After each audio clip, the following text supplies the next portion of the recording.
Well, the rand is flat today. Meanwhile, the US dollar is expected to remain supported by the rand under pressure in the near term, with a recovery of last week's losses seemingly unlikely unless there is a significant shift in the market's assessment of the global inflation and economic outlook. Petri Redelinghuys, trader and founder of Herenya Capital Advisors, joins us now to talk about all of this as we begin the new week. Petri, good to see you. The rand flat in early trade. As the safe haven of the US dollar is continuing now to firm, as we're seeing, what's influencing the trade?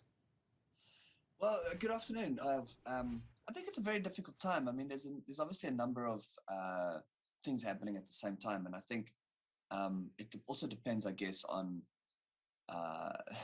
who you're asking and how they're feeling at the time, right? I mean, at the moment, it's very easy to answer, well, there's no electricity and there's all sorts of rumors of sabotage and stories at stage 8 and all, it's just not, it's very easy to look domestically and say we are to blame for our own problems. But, and as much as that is true, that is just one factor in sort of a bigger picture, right? We have to also consider that generally in the outside world, in the developed world, this Ukraine-Russia sort of conflict is absolutely a driver of risk. And then there is also, which is probably the bigger sort of issue at the moment, the US sort of inflation situation, right? I mean, they printed trillions of dollars, and essentially this is starting to lead to massive amounts of inflation, which leads to monetary tightening. And the market's really nervous about that, because the only way to really slow down the economy, the US economy and essentially the global economy at this point, to prevent this inflation from getting any worse, or to at least tame it somewhat, is to tighten monetary policy, and that will essentially lead to recession. And that recession is economic slowdown. It's going to be sort of a re-rating of asset prices. Asset prices come down. We've already seen markets come down somewhat already, so markets are generally quite forward-looking. But recession is more of a real-world impact than it is just a stock market impact.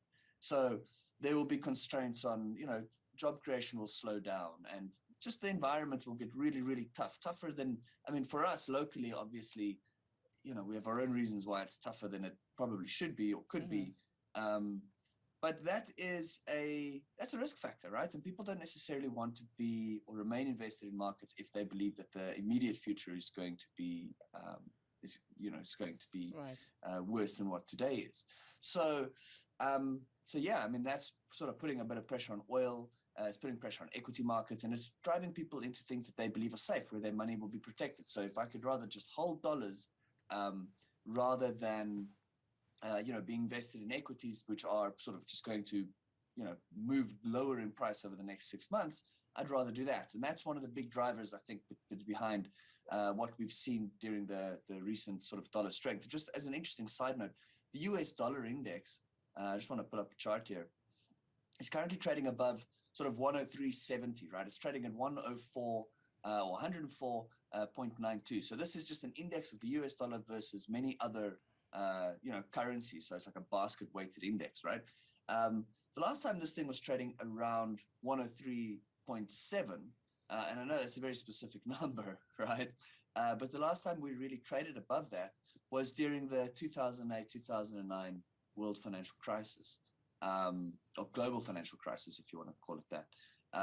And then prior to that, in fact, I'm mistaken, we did not even trade during the global financial crisis above this level. Last time this happened was during the dot-com bubble in 2000, so 22 years ago.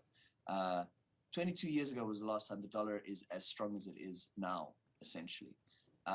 So this sort of puts potentially the scale of the fear in the market into context for us. Even during the global financial crisis, we didn't get this high.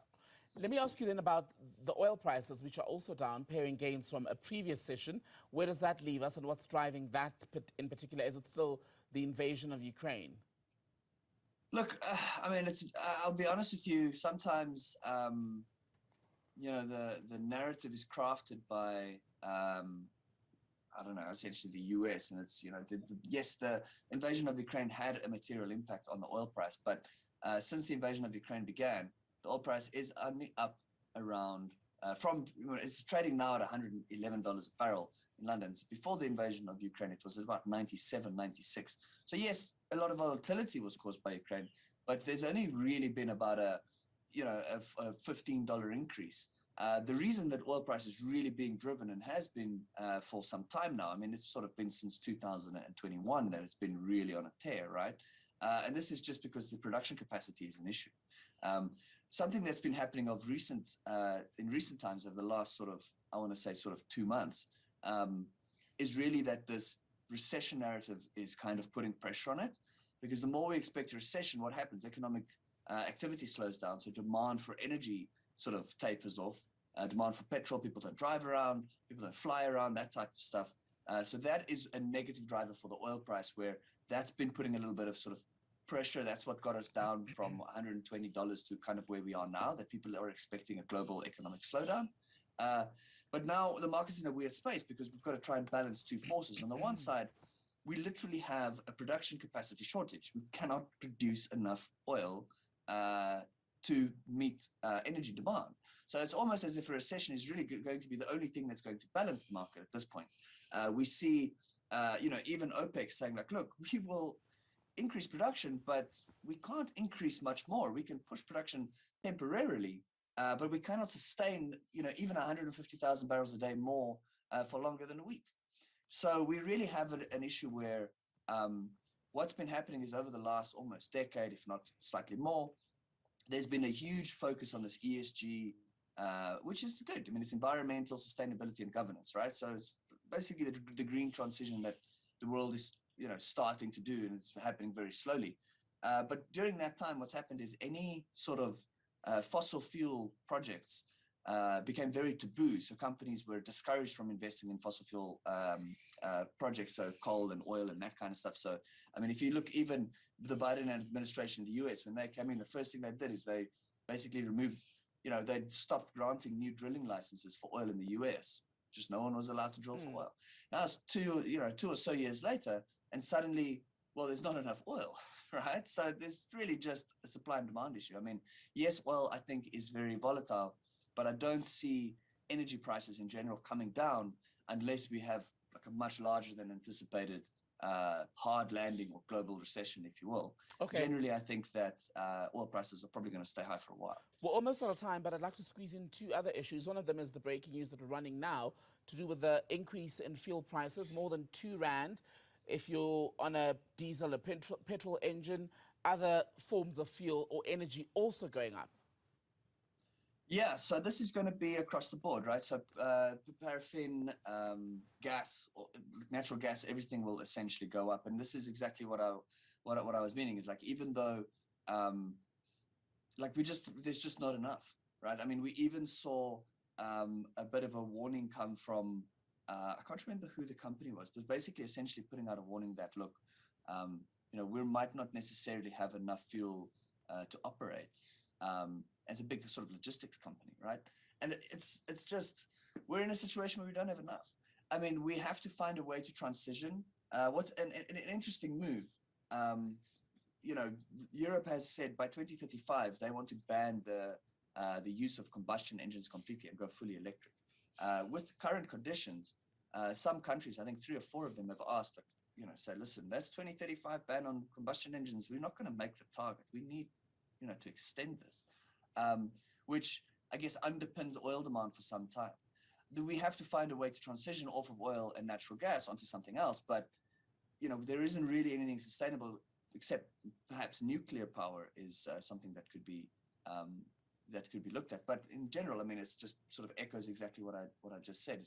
There's just not enough real supply to go around, and prices just continue to go up. And unfortunately for us, we're a price taker, right? We South African consumers, we normally do import purchase or purchase parity pricing. So we essentially just pay for it what it costs in the outside world with a little bit of conversion. Okay, in the case of fuel, slap 55% tax tariffs on, and there you go, okay. Right?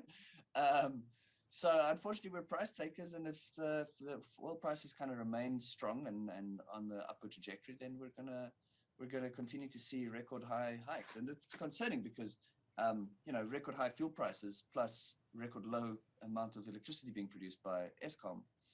It's a tough time. In 30 seconds then, let's step away from fuel and talk about something else. Meta, which now plans to shut the controversial crypto service Novi. Why is it doing it now? Well, I couldn't be happier. They wanted to do this cryptocurrency where they got companies, big companies like Skype, Spotify, some of the really sort of big tech companies out there, the brands that we interact with all the time.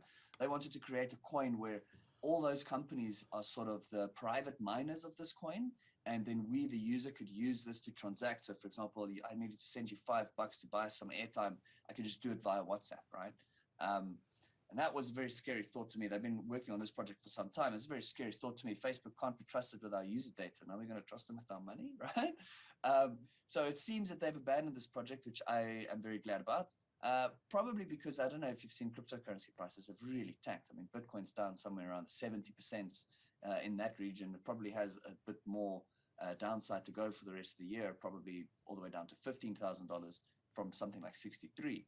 So, I guess the cryptocurrency environment is no longer as appealing and exciting as it once was, and perhaps that's been their motivator. I don't know really much more about what their motivator was, but I can tell you I'm relieved that I don't have to use Mark Zuckerberg coins to buy pizza online. Well, I'll take any coins that you have, Petri, to pay for my pizza. For now, thank you very much, Petri Redelinghuys, speaking to us.